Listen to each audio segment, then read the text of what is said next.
Okay, good morning. It's Lex Moto, back with another video. So for today, pag-uusapan natin yung fuel consumption ni Griffin 180. Dito natin malalaman kung malakas pa siya sa gas, matipid. So tara, samahan nyo. So bago tayo mag-proceed, para makuha ko yung fuel consumption ni Griffin 180, ang ginawa ko is yung full tank method. So nag-full tank ako, tinignan ko kung ilan yung kilometers muna. Then after nun, next full tank ko, tinignan ko yung ilan yung tinakbo, then i-divide lang natin sa ilang liters yung nagamit. So for example, ang bago ako magpagas, 100 kilometer. Tapos nadagdagan siya ng panibagong after 1 week, nadagdagan ka ng 150. So sabihin natin yung per liter no naging 4.50 or something like that.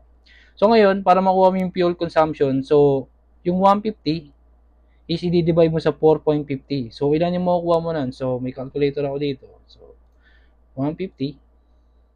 So, divide natin sa 4.50. Okay. So, that will be 33.3 liters. So, yun yung naging consumption for per liter. So, 33. So, ngayon, may mga ipapakita ko sa inyo is yung mga full tank method na ginawa ko is yung una, itong first picture is, ang first full tank ko is 294. So, nag-start ako ng full tank method is 294. And then, after a week of using it, papunta sa office, QC to Marikina, naging, from 294, naging 475. Okay. So, nung nagpagas ako, may kita nyo dyan, 259.38. And yung liters is 4.79. So, para makuha natin naging fuel consumption ko, so, i-minus natin yung as yung simple method kanina. So, 475 minus 294. Okay. So, that will be equivalent to 181 yung tinakbo. So, ngayon, i-divide natin siya dun sa may liter kanina, which is yung 4.79. So, divide natin to. Yung 181, divide natin sa 4.79. So, ngayon, ang makikita nyo ngayon, ang fuel consumption ni Griffin nung 1 week ko siyang ginamit papunta sa opisina, QC to Marikina, is 37.78. So, yan yung punang first full tank ko. So, dito, ang takbo ko lang yan, siguro mga 40 to 50. So, ginagamay ko pa siya. So, again, malakas si Griffin sa hatak. So, hindi ko siya pinupull throttle, half lang, or minsan pasagad lang, ganun. Hindi talaga totally sagad. So, yan. Yan yung nakuha kong 37.78 liters sa first full tank. Ngayon, proceed tayo sa next full tank ko, which is yung the following week. So, yung the following week, ang total na tinakbo ko is overall naging 625. Makikita nyo dyan. So, same method or same computation. So, i-minus natin. So, 625 minus yung before na tinakbo, 475, naging 150. So, ngayon, ang total na napagas ko nun is 232.29. So, that will be equivalent to 4.27 since yung gas nun is 54.40. So, again, save computation, i-minus natin yung, i-divide natin itong 150 dun sa 4.27. So, yung 150 divide 4.27.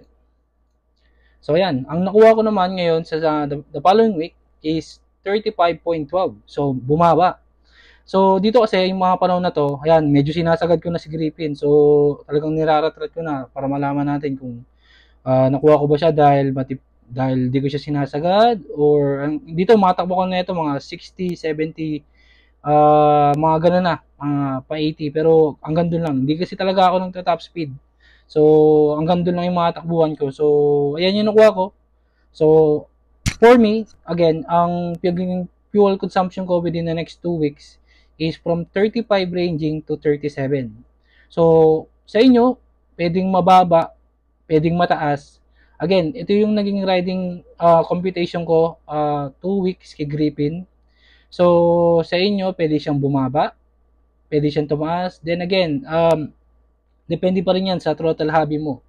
So ngayon, yan yung naging fuel consumption ko sa akin. Personally, goods na siya. Kasi, again, 180cc si Griffin, then 4 valves. Si Griffin 180 sa mga hindi nakakaalam. So, talagang malakas siya.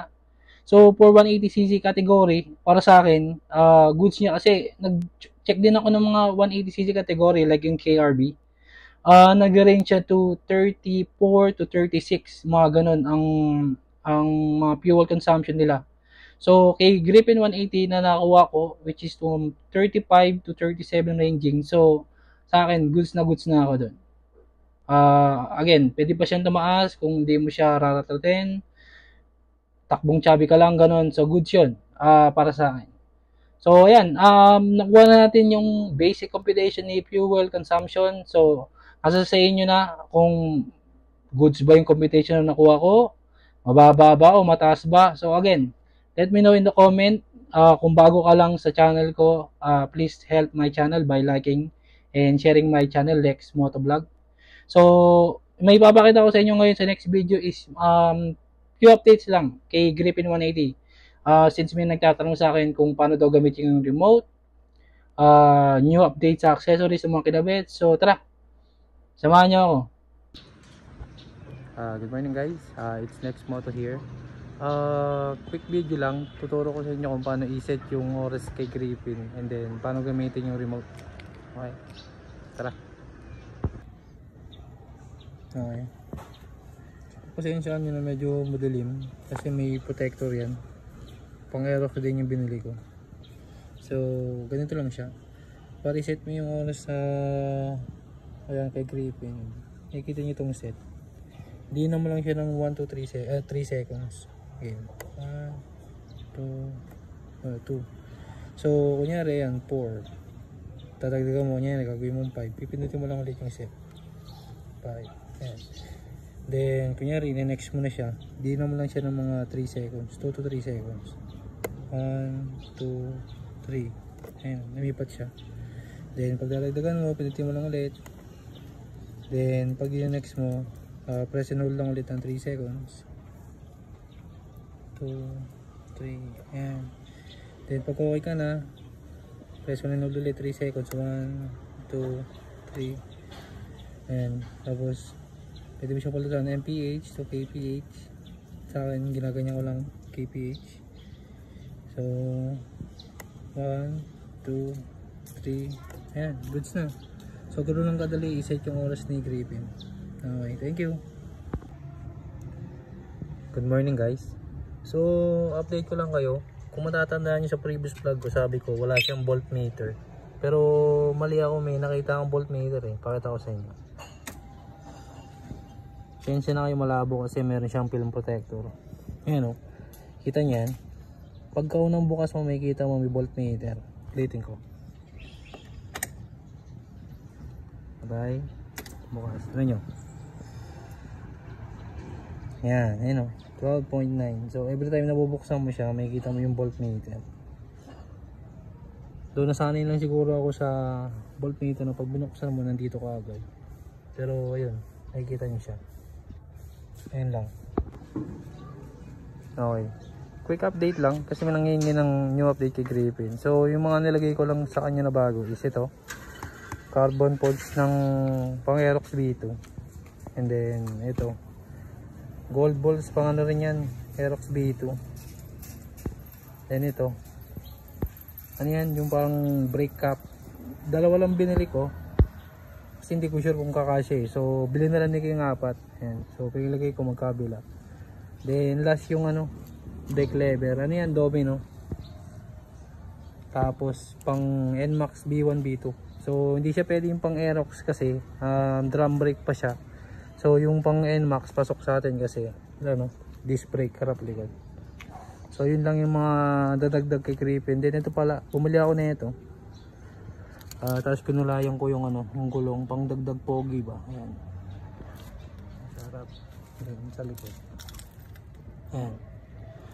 And so far yung pa lang naman yung mga nadagdag.